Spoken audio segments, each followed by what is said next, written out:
ବାପା ମୁଁ ଟ୍ୟୁସନକୁ ଯାଉଛି ଆଉ ଆସିଲେ ମୋତେ ଗୋଟେ ଟଙ୍କା 20 ଟଙ୍କା ଦେବ ମୁଁ ସ୍କୁଲକୁ ଯିବି ଆଉ ଟିକେ ଖର୍ଚ୍ଚ କରିବାର ଅଛି ନା ବଡ଼ ହେଲିଣି ନା ଏଥର ଏହା ସବୁ ନ କଲେ ହେବ। ଆରେ ଶୁଣେ ଦେଖେ ତୁ ବଡ଼ ପିଲାଟେ ହେଲୁଣି ସବୁବେଳେ ସତ କଥା କହ ଆଉ ପରିଶ୍ରମୀ ହୁଅ ଦେଖିବୁ ତୋ ଜୀବନ ଆପେ ଆପେ ଉଜ୍ଜଳମୟ ହେବ। ପଇସା ପତ୍ର ଖର୍ଚ୍ଚ କରିବା କଥା କହୁଛୁ ତ ସେଗୁଡ଼ାକ ତୋତେ ଯାହା ଦରକାର ମୁଁ ଯୋଗେଇବି। ହେଲେ ତୁ ଭଲ ପାଠ ପଢ଼େ ଆଉ ଆମମାନଙ୍କ ନାଁ ରଖିବା ସହ ପରିଶ୍ରମ କରେ ସତ କଥା କହ ଭଲ ହେବ ତୋତେ। ଓହୋ ବାପା ସକାଳୁ ସକାଳୁ ସେ ଜ୍ଞାନ ଦେବାଟା ବନ୍ଦ କର। ଯେତେବେଳେ ତ ଦେଖୁଛ ଗାରୁ ଗାରୁ ଗାରୁ ଗାରୁ ହେଉଛ ନହେଲେ ମୋତେ ହିଁ କିଛି କହିଥାଉଛ ଆଉ କିଛି କାମ ଧନ୍ଦା ତ ତମର ନଥାଉଛି।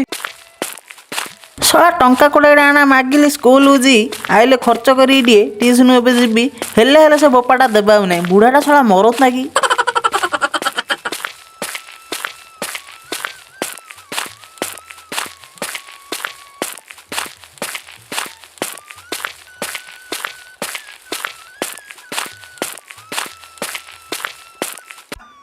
ହଁ ଯାଏ ଭାଇ କିନ୍ତୁ ସେଇଠୁ ଏତିକି ଯାକ ବାଟ ଆସିଲା ବେଳକୁ ଆମ ହୋସ୍ ଆଉ ଥିବ ତି ଆଉ ଭାବିଚିନ୍ତି କାମଟା ଟିକେ କରିବାକୁ ପଡ଼ିବ ନହେଲେ ଭାଇ ପସ୍ତେଇବା ହାତକୁ ଲସ୍ ହବ। ସତ କଥା ବଡ଼ ଭାଇଟା ବୋଲି କହୁଛି ସିନା କିନ୍ତୁ ହାତକୁ ଲସ୍ ହବ।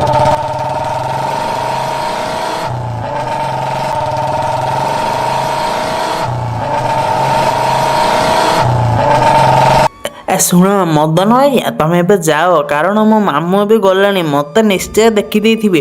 ମୁଁ ଏବେ ଶୀଘ୍ର ଘରକୁ ନ ଗଲି ନା ନାମଟା ନେବିରେ ବାପ। ଆରେ ବାପ ଶଳା ତତେ କହୁଛି ଆରେ ବାପ ରଘୁଆ ତୁ ଶଳା ବେଶୀ ରଙ୍ଗ କାଟୁଛୁ ନାଇଁ ରା ଶଳା ପାଠ ପଢ଼ୁଛୁ ହେଲେ ବେଶୀ ଗର୍ବ ହେଉଛି ମନରେ ନାଇଁ ମୋ ମନ୍ଦିର ବାଜିଗଲେ ବାଟକୁ ପଳେଇବା ଏ ରଙ୍ଗ କେତେ ଘଡ଼ିଆ ପାଣି ବାଜିଲେ ଯିବ ଛାଡ଼ିରେ ମୁଁ ଚିହ୍ନିଛି ତୁ କି ନାଇଁ ପିଲାଟା ଶଳା ପାଠ ହେଉଛି ହେଲେ ଗର୍ବ ହେଉଛି ତୁ କାଉ କିଅଁ କହୁଛୁ ରେ ମୁଁ ତତେ କିଅଁ କହୁଛି ସବୁବେଳେ ମୋ କଥା ସବୁବେଳେ ତୁ ଶୁଣୁତୁ ହେଲା ତୁ ତୋର ଓପିନିଅନ୍ ମୋତେ ଦେଉନଥା ଶଳା ଇଂଲିଶଟେ କହିଦେଲି ହେଲା ଭୁଲ ହେଲେ ମାଫ୍ କରୁ କିନ୍ତୁ ଏରା ଜାଣିଥା ତୁ। କିନ୍ତୁ ମୁଁ ତ ସେମିତି କିଛି କରିନି। ନାଇଁ ନାଇଁ ତୁ ସେଇଟା ଭୁଲ ଭାବୁଛୁ ବୋଧେ ମୋର ଏପରି ବୁଦ୍ଧି ନାହିଁ ରେ। ହଉ ଶୁଣେ ଏତେ କଥା ନାହିଁ ତୋର ମୋର ଆଜିଠୁ ଆଉ କଥାବାର୍ତ୍ତା ବନ୍ଦ ହେଲା ତୁ ତୋ ବାଟରେ ପାଠ ପଢ଼େ ମୁଁ ମୋ ବାଟରେ ପାଠ ପଢ଼ୁଛି ହେଲା ଦେଖିବା ଆଉ କିଏ କାହାକୁ ଟପଉଛି ଆଉ ତମେ ମାନେ ସବୁ ଏବେ ଟପର ହଉଛ ଟପର ଶଳା ଥାଉ ତମର ବମ୍ପର ନ ଫଟେଇ ଦେଇଛୁ ମୋ ନାଁ ନାହିଁ ରେ। ଦେଖ ତୋ ସହିତ ମୁଁ ମିଶିଛି ମୋ ସାଙ୍ଗ ବୋଲି ଭାବିକିରି ତୁ ଯଦି ଏମିତି କଥାବାର୍ତ୍ତା କରିବୁ ସବୁ ସାଙ୍ଗସାଥିମାନଙ୍କୁ ଏମିତି ବ୍ୟବହାର କରିବୁ ତୋ ସହିତ ତ କିଏ ମିଶିବେନି ତା ସହିତ ମୋ ସହିତ ବି କିଏ ମିଶିବେନି ଆଉ ମୋ ସାଙ୍ଗସାଥି ବିନା ରହିପାରିବିନି। ତୁ ଏକଲା ଆସୁଛି ନା କିନ୍ତୁ ଏପରି ବ୍ୟବହାର କାହିଁକି କରୁଛୁ ବଦଳା ନହେଲେ ଭାରି ପସ୍ତେଇବୁ ରେ ବାପ। ଓହୋ ରହିଲା ଆଉ ତୁ ତ ରହିଲୁ ରେ ଆଉ ମୋ ପାଖରେ ରହୁ ଶଳା ମୋର ଖୋବି ଖୋଜୁ ମୁଁ ତ ତାକୁ କହିଲି ତୋ ମୁଣ୍ଡଟା କାଣା ବଥଉଛି ରେ ଯିଏ ଯାହା କରୁଛୁ କରୁରେ ତୁ ଶଳା ଇଚ୍ଛା ବୋଇଲେ ମୋ ଦେଲେ ମିଶିଲେ ମିଶେ ନହେଲେ ନାହିଁ ଯା ମୋତେ ଏତେ ଯାତ୍ରା ଦରକାର ନାହିଁ ଓ ଜୀବନରେ ତୋର ଭଳିଆ କେତେ ଆଏ ଶଳା କେତେ ଯିଏ ସାଙ୍ଗ କି ସାଙ୍ଗରେ ତମେ ଏନେ ପାଖରେ ଥିଲା ଯାହା ଥିଅରେ ତାପରେ ପଛ ଆଡ଼େ ବୁଲି ପଡ଼ିଲେ ଶଳା ଗୋବା ଗୋବା ମାରୁଛ ମୁଁ ଜାଣିଛି ତମ ବୁଦ୍ଧି ଯାହା ଜାଣିଛି।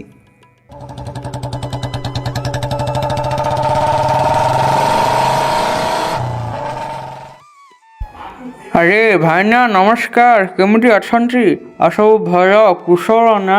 ହଁ ଷୋଳକ ମହାଶୟ ମୁଁ ପୁରା ଭଲରେ ଅଛି ବିନ୍ଦାସରେ ଅଛି ଖାଲି ତମର ସେଇ ଭଣଜା ଟୋକାଟାର ଟିକେ ଚିନ୍ତା ଆଉ କ'ଣ କରିବ ସିଏ କିଛି ଜାଣି ହଉନି।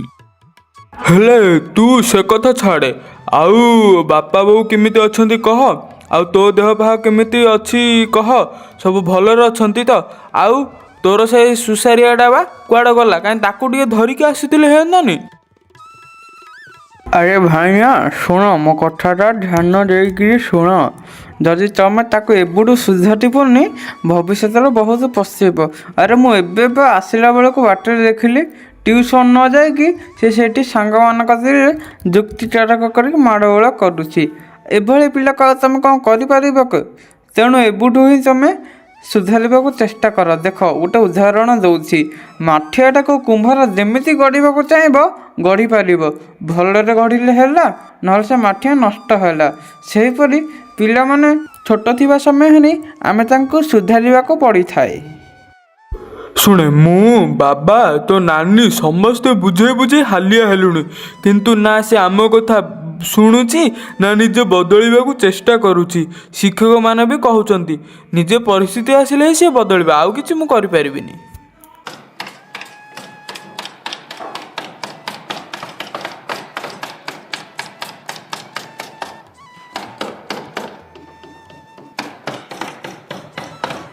ଏ ଜେଜେ କୁଆ ଗଲ? ସବୁବେଳେ ତ ସେ କାଠ ଖଟ ଖଟରେ ତମେ ଜୀବନ ଗଲା, ଆଉ କ'ଣ କରିବ? ସେ କାଠ ଏକା ଗାଁକୁ ତ ଏ ଜୀବନଟା ଚାଲିଥାଉ ତମର। ସେଟା ବୁଢ଼ା ବୟସରେ ଟିକେ ବସିକି ଖାଇଲେ ହଉନି? କି ହଁ ଜେଜେ, ଏତେ ସମୟ ଧରି ସେ କାଠଟାକୁ କ'ଣ ଘଷୁଥିବା? କ'ଣ ମିଳୁଛି ତମକୁ? ସେଟା କିଛି ନାହିଁ, ସେ କାଠ ତ କାଠ, କଲର ମାରିଲେ ବଢ଼ିଆ ସୁନ୍ଦର ଦିଶିବ। ଏତେ ଘଷିଲେ କ'ଣ ଫାଇଦା ଅଛି ସେଥିରେ କହୁନ? ଆରେ ବାପା ଶୁଣେ ଦେଖେ, କାଠକୁ ଯେତେ ଘଷିବୁ, ଯେତେ ଚିକ୍କଣ କରିକି ପଲିସ୍ କରିବୁ, ସେତେ ଭଲ ଦିଶିବ ଆଉ କାଠରେ ଫିନିସିଂ ଆସିବ। ସେହିପରି ଆମ ଜୀବନରେ ଯେତେ କାମ କରୁଛୁ କରେ, ଯେତେ ଭଲ କାମ କରିବୁ ଆଉ ଯେତେ ଭଲ କଥାବାର୍ତ୍ତା କରିବୁ, ସମସ୍ତଙ୍କ ପାଖରେ ଆଦର୍ଶର ଛାତ୍ର ପାରି ହେଇପାରିବୁ। ତୋର ଭଳିଆ ଯଦି କାରୁ ହବି ନା, ଶଳା ମୋ ଜୀବନଟା ବର୍ବାଦ ହେଇଯିବ ରେ। ଏ ଜେଜେ, ଆରେ ଯଦି କାଠକୁ ପଲିସ୍ କଲେ ସୁନ୍ଦର ଦିଶିବ, ତାହେଲେ ଦରପୁର କାଠଟାକୁ ଯଦି ମୁଁ ଆଣିଦେବି, ତମେ ପଲିସ୍ କରି ସୁନ୍ଦର କରିପାରିବ କହିଲ? ଏତେ ଯଦି ବାହାଦୁରୀ କାମ ଯାହା କରୁଛ, କହିଲ କୁହ। ଆରେ ବାଇଆ, ଆରେ କଥାରେ ଅଛି ବରାରେ, ମୋତେ ଯେତେ ମାଠିବୁ ମାଠେ, ମୁଁ ସେଇ ଦରପଡ଼ା କାଠେ। ସେମିତି କାଠକୁ ତୁ ଦରପଡ଼ା କାଠ ନୁହଁ, ଦରପଡ଼ା କାଠକୁ ତୁ ଯେତେ ପଲିସ୍ କରେ, ଯେତେ ଚିକ୍କଣ କର, କିନ୍ତୁ ସିଏ ନିଜର ସ୍ୱଭାବ ପାଇଁ ଆସିପାରିବନି, କାରଣ ସିଏ ବା ପୋଡ଼ି ଯାଇଛି। ଶୁଣେ, ଆମ ଜୀବନ ବି ସେମିତିକା। ଆମେ ନିଜେ ଯଦି ସୁଧାରିବାକୁ ଚାହିଁବା, ତାହେଲେ ଆମେ ଭଲ ମଣିଷ ହେବା, ଆଉ ଯଦି ଅଯୋଗ୍ୟ ହେବାକୁ ଚାହିଁବା, କେହି ଆମକୁ କିଛି କରିପାରିବେନି। ଓହୋ ଜେଜେ, ତମେ ତ ଆଉଥରେ ବାପାଙ୍କ ଭଳିଆ ଜ୍ଞାନ ଦେବା ଆରମ୍ଭ କରିଦେଲ ଆଉ। ଦିନ ରାତି କିଛି ତ କାମ ଧନ୍ଦା ନଥାଉଛି, ସେ କାଠ ଖଟ କର, ନହେଲେ ମୋତେ ହିଁ ସୁଧାରିବାରେ ଲାଗିତ। ଛାଡ଼ ବା, ମୁଁ କ'ଣ ବଦଳିବି ନା କ'ଣ? ଆରେ ପିଲାମାନେ କି ବଡ଼ମାନେ, ଯିଏ ବି ଦେଖୁଛ ଦେଖ, ମୁଁ ତମ ଗୁରୁଜନ ପରିକା। ଶୁଣ, ଆମ ଭିଡ଼ିଓ ଯାକୁ ଦେଖୁଛ, ବହୁତ ମାତ୍ରାରେ ଦେଖୁଛ, ମୁଁ ଜାଣିଛି ଯେ, କିନ୍ତୁ କ'ଣ ହେବ, ଯେତେ ମାତ୍ରାରେ ଭିଡ଼ିଓକୁ ଦେଖୁଛ, ଲାଇକ୍ ସେୟାର ସବସ୍କ୍ରାଇବ୍ କିଛି ବି କରୁନ, ସେଗୁଡ଼ାକ ବି ଟିକେ କର, ଯାହାଫଳରେ ଆମେ ଆଦର୍ଶ ଅନୁପ୍ରାଣିତ ଭଳିଆ ନୂଆ ଗପ ତମମାନଙ୍କ ପାଇଁ ଆଣିବୁ।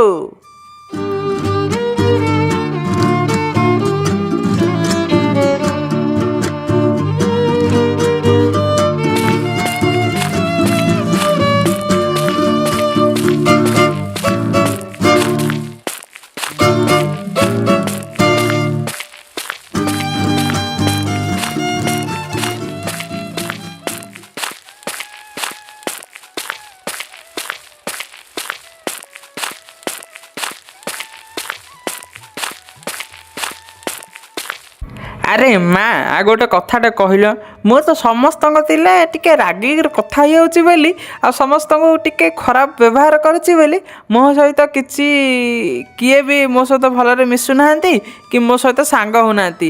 ଏଇଟା କ'ଣ ମୋର ଠିକ୍ ହେଇଛି ନା ଭୁଲ ହେଇଛି କହିଲ? देख बाबा, किए बुझु कि न बुझु, मु तो मनर कथा बुझुछि। मु जानि पारुछि तोर भूल कोठ रहुछि आ तू कौन परिवर्तन करबा को पड़िबो। तोर प्रथम भूल होछि तू समस्त को व्यवहार ठीक करूना एवं निजकू केबे परिवर्तन करबा को चेष्टा करूना। जदि निजे बदल जिबु ताहले दुनिया तो सहित ठीक रे मिसिबो, भलर कथबार्ता हबो और समस्ते तो सहित ठीक रे मिलामिशा करी जीवन यापन करेबे। तू एबे बदलिबा हो मा, एथर तमे कहछ बोली मु काहाको किछि खराब व्यवहार करबिनी कि किछि एपरि जिनिस कहबिनी जहा फଳରେ ताकू दुख लागिबो। मु ठीक व्यवहार करबी एवं बदली जीवी, भल पाठ पढ़ी आ तम मानक ना रखी। हेले माँ मु एबे आसुची, जहाको जहाको मु किछि कहिछि सेमानकु भूल मागिबी आ तांको सहित ठीक रे मिसिबी। किरे एबे माँ कहला बेलको मुंडरे पसिला ना, मु तते सेबुठु बुझुचे बुझिनु। माँ बोला सी जमी बुझेब तुम मैंने सेमती ही बुझब। शुणे जा समस्त की क्षमा मागिदे एवं भल व्यवहार करे, भल मनुष्य होगा चेष्टा करे, निश्चय तोर मंगल हम। एवं मुझे आशीर्वाद तो ऊपर रखी, तू सब भल था आमती हस खुशी रहूता। हाँ जे मुझे आसची, मुझी प्रहलाद राजेश समस्त पाखक जीवी, मोर भूल से भूल मागिबी आउ टिके मजा मस्ती करी खेल बुल करी संध्यारे आसबी। संध्यारे आसिले तमें मत पुणी थे ज्ञान देव। अरे राग नबिया, मु भलर कहूँ बा, माने किसी भल कथा कह सेटा को शुणिकी काम लगेबी। आउ ଆରେ ରାଜେଶ ମୋ ସାଙ୍ଗ ମୋ ଭାଇ ମୋ ଗେଲୁ ମୋ ସୁନାଟା ବା ଶୁଣେ ମୁଁ ଆଉ ତତେ ଏବେ ଆଉ କେବେ ବି ଖରାପ ବ୍ୟବହାର କରିବିନି କିଛି ଗାଳି ମନ୍ଦ କରିବିନି ହେଲା। ଶୁଣେ ଏଥର ଆମେ ମିଶିକି ପାଠ ପଢ଼ିବା ସାଙ୍ଗ ହବା ଖେଳି ବୁଲିକିରି ମଜା ମଜଲିସ୍ କରିବା। ଆଉ ଏବେ ତତେ କିଛି କରିବିନି କାରଣ ମୋ ମା ମୋ ବାପା ମୋ ଜେଜେବାପା ସମସ୍ତେ ମୋ ଆଖି ଖୋଲି ଦେଇଛନ୍ତି ରେ। ମୁଁ ଏଥର ଆଉ ଖରାପ ବାଟକୁ ଯିବିନି କି କାହାକୁ କିଛି ଖରାପ କଥା କହିବିନି। ଆରେ ମୋର ସେତିକି ତ ହିଁ ଇଚ୍ଛା ଥିଲା ତୁ ଜଲ୍ଦି କେମିତି ପରିବର୍ତ୍ତନ ହେଇଯିବୁ, ଭଲ ହେଇକିରି ଆମମାନଙ୍କ ସହିତ ପୁଣି ଥରେ ଭଲରେ ମିଶିବୁ ଆଉ ଭଲ କଥା ହେବୁ। ତୁ ଶୁଣେ ଏଥର ଆମ ସହିତ ଭଲରେ କଥାବାର୍ତ୍ତା ହ, ସମସ୍ତଙ୍କୁ ମୁଁ ବୋଲି ନାହିଁ ସମସ୍ତଙ୍କୁ ଭଲରେ କଥାବାର୍ତ୍ତା କରିବୁ, ସାଙ୍ଗସାଥୀଙ୍କୁ ଭଲରେ ମିଶିବୁ ହେଲା। ଏଥର ଆମେ ମିଶିକି ଖେଳିବା ବୁଲିବା। ହଉ ଶୁଣେ ଏବେ ଚା ପ୍ରହ୍ଲାଦ ପାଖକୁ ଯିବା ଆଉ ତାକୁ ବି କ୍ଷମା ମାଗିଦେବି ତା ସହିତ ବି ମିଶିଯିବି ସମସ୍ତେ ଥର ବୁଲି ମିଶିକିରି ଖେଳିବା ସାଙ୍ଗସାଥି ହେଇ ରହିବା ଆଉ। ଆରେ ପିଲାମାନେ କ'ଣ ବୁଝିଲ ନା ନାଇଁ ମୋତେ ଯେତେ ମାଠିଛି ମାଠେ ସେଇ ଦେରପଡ଼ା କାଠେ କେବେ ବି ହେରେଇବାକୁ ଚେଷ୍ଟା କରିବ ନାହିଁ। ଯଦି ଦୃଢ଼ ସଂକଳ୍ପ ଥିବ ତାହେଲେ ବଦଳି ଯାଇପାରିବ କିନ୍ତୁ ଆରମ୍ଭରୁ କେବେ ବି ସେମିତି ହୁଅ ନାହିଁ। ସବୁବେଳେ ଭଲ ପାଠ ପଢ଼, ବାପା ମାଆଙ୍କ କଥା ମାନ, ଗୁରୁଜନମାନଙ୍କ କଥା ଶୁଣି ସାଙ୍ଗସାଥିମାନଙ୍କ ପ୍ରିୟର ପାତ୍ର ହୋଇ ଜୀବନଯାପନ କର। ହଉ ଗପକୁ ଦେଖିଲ ମଜା କଲ, ଏବେ ଚ୍ୟାନେଲକୁ ସବସ୍କ୍ରାଇବ୍ କର, ଭିଡ଼ିଓକୁ ଲାଇକ୍ ସେୟାର କର, ସେଥିଲାଗି ଆମେ ତୁମମାନଙ୍କ ପାଇଁ ଭଲ ଭଲ ଭିଡ଼ିଓ ଆଣିବୁ ହେଲା। ରହୁଛି।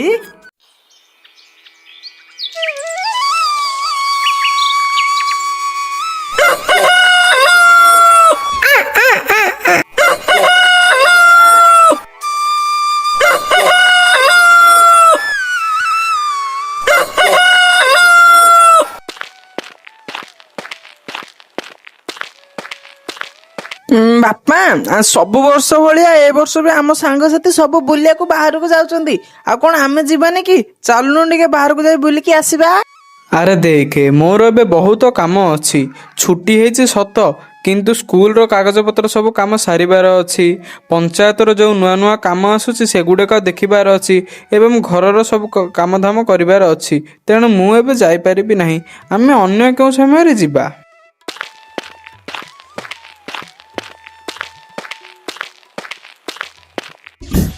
ବିଚରା ବାପାଟା ବହୁତ କାମ ପଡ଼ିଯାଉଛି, ବାହାର କାମ, ଘର କାମ, ଇଆଡ଼େ ସେଇ ପଞ୍ଚାୟତର କାମ।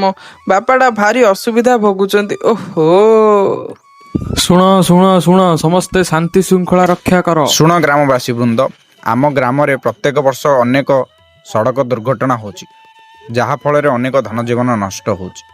ଏଥିପାଇଁ ଆମେ ଗୋଟେ ବଡ଼ ନିଷ୍ପତ୍ତି ନେଇଛୁ ଯେ ସଡ଼କ ନିର୍ମାଣ ଆମ ଗ୍ରାମରେ ଗୋଟେ କରିବୁ, ଯାହାର ଦାୟିତ୍ୱ କି ମାଧବ ବାବୁଙ୍କୁ ଦିଆଗଲା।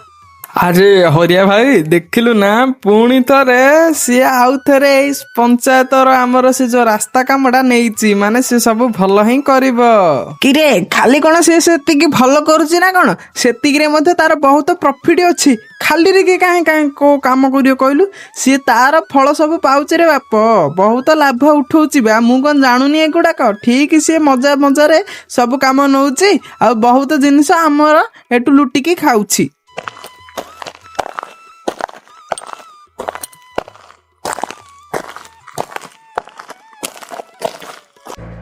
ଆରେ ଏଠାରେ କ'ଣ ବରଗଛ ପରିକା ଠିଆ ହେଇଛ ମ? ଖାଇବନି କି? ଚାଲୁନ। ଆରେ ଖାଇବା କଥା ତ ଶୁଣ, ସେ ଖାଇବା ତ ମୁଁ ପରେ ଖାଇନେବି କିନ୍ତୁ ମୁଁ ଗୋଟେ ପ୍ରଶ୍ନ ପଚାରୁଛି ତାର ଉତ୍ତର ଦେଲ। ଦେଖ ଆମ ଗାଁ ପାଇଁ ମୁଁ କିଛି ଭଲ କରିବାକୁ ଚାହୁଁଛି, ତେଣୁ ମୋ ହାତରୁ ପଇସା ସାରି ନିଜର କିଛି କାମଧାମ ବନ୍ଦ କରି ମୁଁ ଗାଁର ମଙ୍ଗଳ କରିବାକୁ ଚାହୁଁଛି, କିନ୍ତୁ ଏ ଲୋକ ଗୁଡ଼ାକ ମୋ ବିଷୟରେ ବହୁତ ଖରାପ ଚିନ୍ତାଧାରା ଆଣୁଛନ୍ତି ଏବଂ ମୋତେ ପଇସା ଖାଉଛି ନାହିଁ ନଥିବା କଥା କହୁଛନ୍ତି। ଏଗୁଡ଼ିକ କ'ଣ ଠିକ୍ ଅଛି? ବର୍ତ୍ତମାନ ଆମ ଗାଁର ଯେଉଁ ନୂଆ ରୋଡ଼ଟି ଆସିନି କି, ସେହି କାମ ପାଇଁ ମୋତେ ସରପଞ୍ଚ ଆଜି ଡାକିଥିଲେ, ସେହି କାମ ମୋତେ ମିଳିଲା, କିନ୍ତୁ କିଛି ଲୋକ ମୋତେ କହୁଛନ୍ତି ଯେ ପଇସା ଖାଉଛି, ନାହିଁ ନଥିବା କଥା ଶୁଣାଉଛନ୍ତି। ଦେଖ ସମାଜରେ ଆମେ ଘର କରି ରହୁଛେ ମାନେ ଅନେକ ଲୋକ ଅନେକ ପ୍ରକାରର କଥା କହିବେ, ଆମେ ସେମାନଙ୍କ କଥାକୁ ଧରି ଚଳିଲେ ହବ? ଶୁଣ ସେ କଥା ଛାଡ଼, ଯିଏ ଯାହା କହୁଛି କହୁ, ତୁମେ ଯଦି ତୁମ କାମରେ ନିଷ୍ଠାପର ଭାବରେ କରିଥାଅ ତାହେଲେ କିଛି ଅସୁବିଧା ହେବ ନାହିଁ।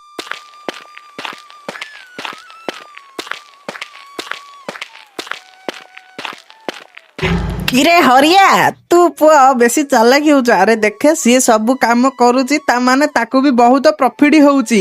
ତାକୁ ଯଦି ଆମେ ଭଲକିରି ବୁଦ୍ଧି ଗୋଟେ ଶିଖେଇଦବା ସିଏ ଆଉ କେବେ ବି ନବନରେ କଣ ସିଏ କଣ ଗେରୁମୁଣ୍ଡି ଶାନ୍ତ ସବୁବେଳେ ତାକୁ କଣ ଦିଆ ହଉଛି କିରେ? ନାଇଁ ନାଇଁ ଏଇଟା ଭୁଲ ହଉଛି।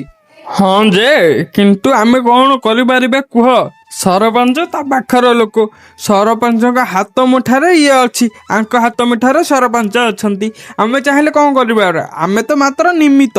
ଆଉ କ'ଣ କରିବା କହୁନ କୁହ? ତମ ପାଖରେ କ'ଣ ବୁଦ୍ଧି ଅଛି କୁହ, କହୁନ କୁହ। ତୁ ପରା ଆମ ଗାଁର ଗୋବର ଗଣେଶ, ମୁଁ ଠିକ ଜାଣିଛି। କିନ୍ତୁ ଶୁଣେ ମୋ ବୁଦ୍ଧିରେ କାମ କରେ ବାପ, ତୋ ନାଁଟା ହାଇଲାଇଟ୍ ହବ, ପୁରା ପୋଷ୍ଟର ଲାଗିବ। ଆରେ ଦେଖେ ଆମର ଗୋଟେ ଗୁଳିରେ ଦିଟା ଶିକାର କରିବାର ଅଛି। କ'ଣ କରିବା କହିଲୁ? ଶୁଣେ ପ୍ରଥମ ଶିକାର ହଉଛି ଯେ ଆମେ ଯିବା ପଞ୍ଚାୟତ ଅଫିସରେ ରାତିରେ ପଶିକିରି ସେ କାଗଜପତ୍ର ଆଉ କିଛି ଟଙ୍କା ହଡପ କରିକି ରଖିଦବା। ଆଉ ଅନ୍ୟପଟେ ମାଧବ ଏହି ଜିନିଷର ଚୋରି ଡକାୟତି ହେଇଛି ବୋଲି ସିଏ ସେଠାରେ ଦୋଷୀ ହବ। ଆଉ ଆମେ ତ ନଖ ଘଷିବା ଆଉ ସିଏ ନାମଟା ନବ। ଶୁଣେ ତୁ ପଞ୍ଚାୟତ କାର୍ଯ୍ୟାଳୟ ଭିତରକୁ ଯା, ମୁଁ ତତେ ଯେମିତି ବୁଦ୍ଧିଟା ଦେଇଛି ସେମିତି ଯାଇକିରି ସେ କାଗଜପତ୍ର ହଡପ କରିବୁ ଆଉ ପଇସା ବି ଚୋରେଇବୁ। ଆଉ ମୁଁ ଏପଟେ ଜଗିଛି ହେଲା, ଯା।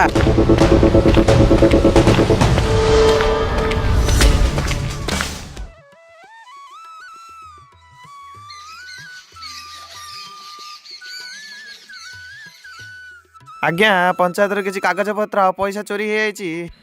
ମୁଁ ଖୋଜି ଖୋଜି ଥକି ଗଲିଣି। ଲୋକଯାକ କହୁଛନ୍ତି ମାଧବ ଟାଙ୍ଗୁଆ ନେଇଯାଇଛି। ଶୁଣ ବଞ୍ଚି, କିଛି ବ୍ୟତିବ୍ୟସ୍ତ ହୁଅନି।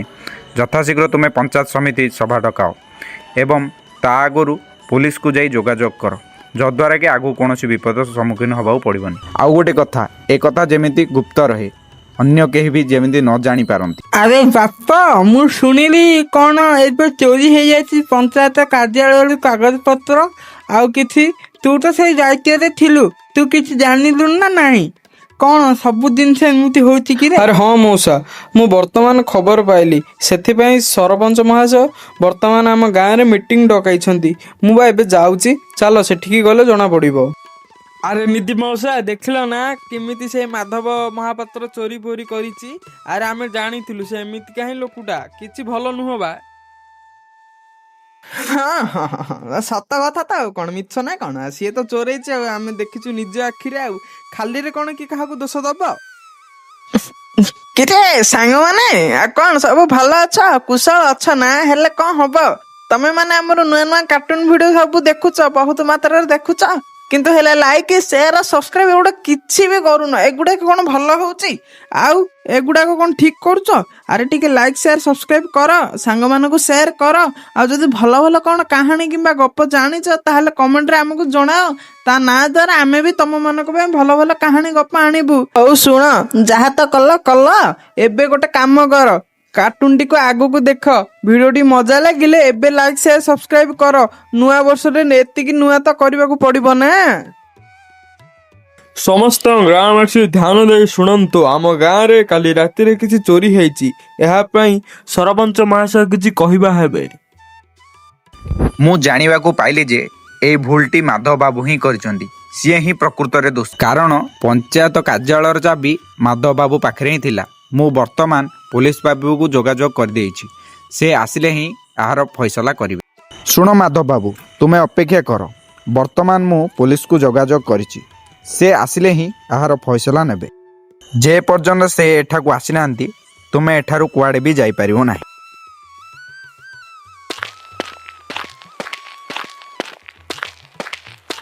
ହେ ପ୍ରଭୁ ଜଗନ୍ନାଥ, ଏଗୁଡ଼ାକ କିଛି ଠିକ୍ ହଉନି। ମୁଁ ବିନା କାରଣଟାରେ ଏଠାରେ ଦୋଷୀ ହେଇ ପଡ଼ି ରହିଲି। ଆଉ ଯିଏ ଦୋଷ କରିଛି ସେ ଖଟରେ ଖାଇ ମଠରେ ଶୋଉଛି। ପ୍ରଭୁ ତୁମେ ହିଁ କିଛି କର, ତୁମରି ଦୟାରୁ ମୁଁ ଆଜି ଏଠାରେ ଅଛି। ପ୍ରଭୁ କିପରି ବି ତମେ ମୋତେ ଏଠାରୁ ନେଇଯାଅ।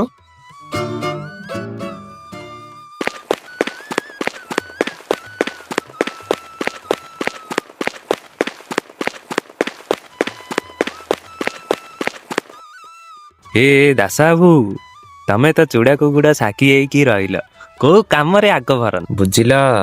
ସୁକନ୍ୟାପୁରରୁ ସରପଞ୍ଚ ମହାଶୟଙ୍କ କଲ୍ ଆସିଥିଲା, ଆମକୁ ଶୀଘ୍ର ଯିବାକୁ ପଡ଼ିବ। ହେଲେ ସାରେ, ମୁଁ କ'ଣ କହୁଥିଲି, ଆଉ ଟିକେ ପରେ ଗଲେ ହେନ୍ତାନି ସାର୍, ଜଷ୍ଟ ଟିକେ ଘରକୁ ଯାଇକି ଆସିଥାନ୍ତି। ଓହୋ ଦାସ ବାବୁ, ସବୁବେଳେ ଏକ୍ସକ୍ୟୁଜ। ତମେ ଦୁଇ ଜଣ ଯାକ କୋଉ କାମକୁ ନା। ଚାଲ ଚାଲ ଶୀଘ୍ର ଯିବା, ସେଇ କେସ୍ ସଲ୍ଭ କଲେ ହିଁ ମୋର ମନ ଶାନ୍ତି ହବ।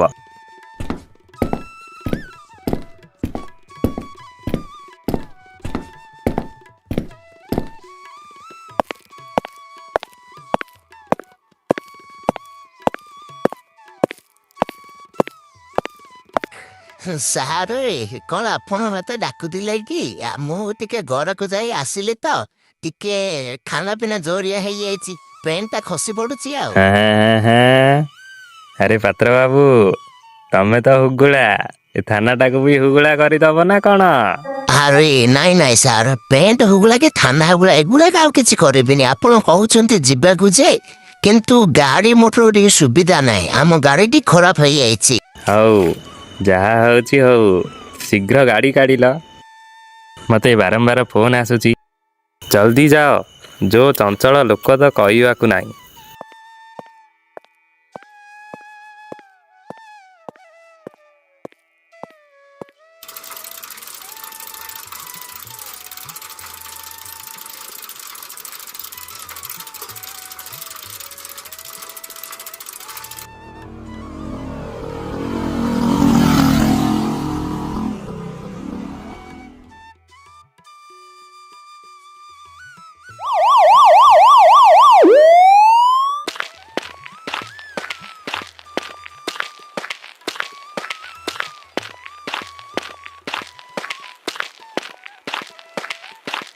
ବୁଝିଲ ସରପଞ୍ଚ ଆଜ୍ଞା, ତମର ଟିକେ ଆଳୁ ଦୋଷ ରହିଯାଇଛି। ଖାଲି ନାଁକୁ ସରପଞ୍ଚ ହେଇ ରହିଛ, ଦୋଷୀ କିଏ ନିର୍ଦ୍ଦୋଷୀ କିଏ ଜାଣିପାରୁ। ମୁଁ ଭାବିଲି ମୁଁ ଆସିଲା ବେଳକୁ ସବୁ ଫଇସାଲା ହୋଇଯାଇଥିବ, କିନ୍ତୁ ମୁଁ ହିଁ ସବୁ କଲି।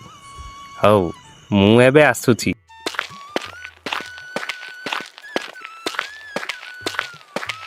ହେଲେ ସାରେ, ଆରେ ଶୁଣୁନାହାନ୍ତି ମୁଁ କ'ଣ କହୁଥିଲି କି? ଦେଖନ୍ତୁ, ମୁଁ ତ ନିର୍ଦ୍ଦୋଷୀ ଲୋକଟା, ଆପଣ ଦେଖିଲେ ଜାଣିପାରୁନାହାନ୍ତି ମୋ ଚିହ୍ନ ବର୍ଣ୍ଣ କେମିତି? ମୁଁ ଗୋଟେ କ'ଣ ଦୋଷ କଲା ଭଳିଆ ଲାଗୁଛି ଆପଣଙ୍କୁ? ସେଇ ହରିଆ ଭାଇ କହିଲା ବୋଲି ମୁଁ ତା କଥାରେ ପଡ଼ିକିରି ସେ ପଞ୍ଚାୟତ ଭିତରେ ପଶିଲି, ଆଉ ଏତେ ହାଟ ନାଟ କଲି। ହେଲେ ଶୁଣନ୍ତୁ, ଆପଣ ତ କେତେ ଆଇନ ଜାଣିଛନ୍ତି, ନହେଲେ ମୁଁ ଶୁଣୁନାହାନ୍ତି ଆଇନ କେତେ ପ୍ରକାରର କ'ଣ କ'ଣ, ମତେ ଟିକେ ଛାଡ଼ିଦି। ହଁ ରେ ବାପ, ତୁ ଆଉ ମତେ ଆଇନଗିରି ଶିଖାନା। ଥାନାକୁ ଚାଲେ, ତୋ କଥା ବୁଝିଦେବି। କିଏ ଦୋଷୀ କିଏ ନିର୍ଦ୍ଦୋଷୀ ସବୁ ଜାଣିଦେବୁ। ମାଧବ ବାବୁ, ମୁଁ ଜାଣିପାରିଲି ନାହିଁ, ଅଯଥାରେ ଆପଣଙ୍କୁ ଦୋଷ ଦେଇଦେଲି, ଆପଣ ମୋତେ କ୍ଷମା କରିଦେବେ। କ'ଣ କରିବା ସରପଞ୍ଚ ମହାଶୟ, ଆଜିକାଲି ତ ଡେଙ୍ଗା ମୁଣ୍ଡରେ ଠେଙ୍ଗା, ଯିଏ କରୁଥିବା ଲୋକ ସିଏ ହିଁ ଦୋଷ ପାଏ ଆଉ ନାଇଁ ନଥିବା କଥା ଶୁଣେ। ହଉ, ଯାହା ହେଉଛି ହଉ, କିନ୍ତୁ ଆପଣ ଯେଉଁ ଦୋଷଟା ନିଜର ଜାଣିପାରିଲେ ସେତିକି ଭଲ ଲାଗିଲା। ହଉ ସାର୍, ମୁଁ ଆସୁଛି ଏବେ।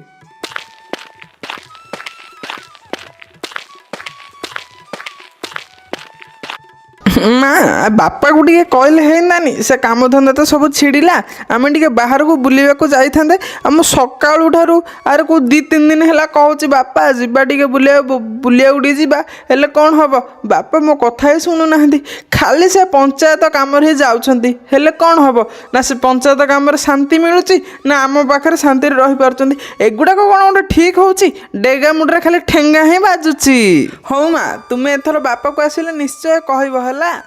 ଆରେ ତୁ ଏବେ ଆଉ ଛୋଟ ପିଲା ହେଇନାହୁଁ, ତୁ ତ ଦେଖୁଛୁ ତୋ ବାପାଙ୍କର କେତେ କାମ, ତୁ କ'ଣ ଜାଣିନେ ଏ କଥା?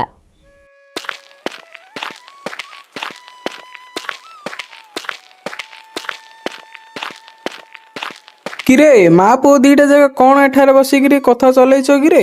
କିଛି ତ କାମ ଧନ୍ଦା ନଥାଉଛି, ଖାଉଛ ଶୋଉଛ, ଗପ ଏବେ ଲଗେଇଥିବ, ଆଉ କ'ଣ ଜଣା କି ତମ 2 ଜଣ ଯାକୁ? ଆରେ କ'ଣ କଥା ହଉଥିଲ, ମତେ ବି ତ ଟିକେ କୁହ। କ'ଣ ଆଉ କହିବି, ତୁମର ସୁପୁତ୍ର ମାନେ କୁଳ ନା ଖାଲି ବାହାରକୁ ବୁଲି ଯିବା ପାଇଁ କନପନ ହେଉଛି। ମୋ କଥା ଶୁଣୁଛି ନା ତମେ ତ ଘରେ ନଥାଉଛ, ତେଣୁ ମୋ ମୁଣ୍ଡ ଖାଇସାରିଲାଣି।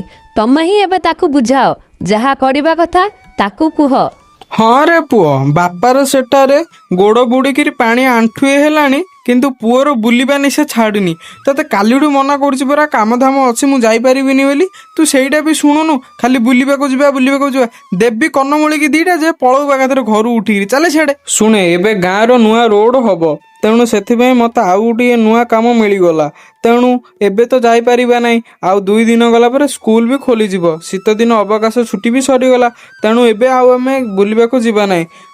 ରହିଯା, ଖରାଦିନ ଆସୁ, ସେଇ ସମୟରେ ଯିବା, ଶାନ୍ତିରେ ବୁଲିକିରି ଆସିବା। ଆଉ ଏବେ କାମଧାମ ସବୁ ଅଛି ନା, କିଛି ଯାଇପାରିବାନି। ହଉ ଶୁଣେ, ତୁ ଯଦି କହୁଛୁ ଆଉ ଯିବା ଆଉ ହେଲା, ଆଜି ହିଁ ବାହାର, କାଲିକି ଯିବା। ଓହୋ ବାପା, ଡୋଣ୍ଟ ୱେରି, କାହିଁକି ଏତେ ବ୍ୟସ୍ତ ହଉଛ କହିଲ? ମୁଁ ଅଛି ନା। ତମର ଗୋଟେକା ଯାକ ପୁଅ ଅଛି ମାନେ କିଛି ଟେନସନ୍ ନେବାର ନାହିଁ। ଶୁଣ, ମୁଁ ଏବେ ହିଁ ଯାଉଛି, ସାଙ୍ଗେ ସାଙ୍ଗେ ବ୍ୟାଗ୍ ପତ୍ର ସବୁ ପ୍ୟାକ୍ କରିଦେଉଛି। ଆମେ ଶୀଘ୍ର ଶୀଘ୍ର ବାହାରିବା, ଆଉ ଯାଇକି ଗୋଟେ 5-7 ଦିନ ପୁରା ଚିଲ୍ କରିକି ମଜାମସ୍ତି କରିକି ବୁଲିକି ଆସିବା। ତାପରେ ଯାହା ହବ ଦେଖିବା ଆଉ। ହଉ ଶୁଣ, ତମେମାନେ କିଛି ଆଉ ବିଳମ୍ବ କର ନାହିଁ, ଯାଅ ଜଲ୍ଦି ନିଜେ ନିଜର ଜିନିଷପତ୍ର ପ୍ୟାକିଂ କରିଦିଅ। ମୁଁ ବର୍ତ୍ତମାନ ସବୁ କାମଧାମ ଛିଡ଼େଇ ଦେଉଛି, ଆସିଲେ ଯିବା।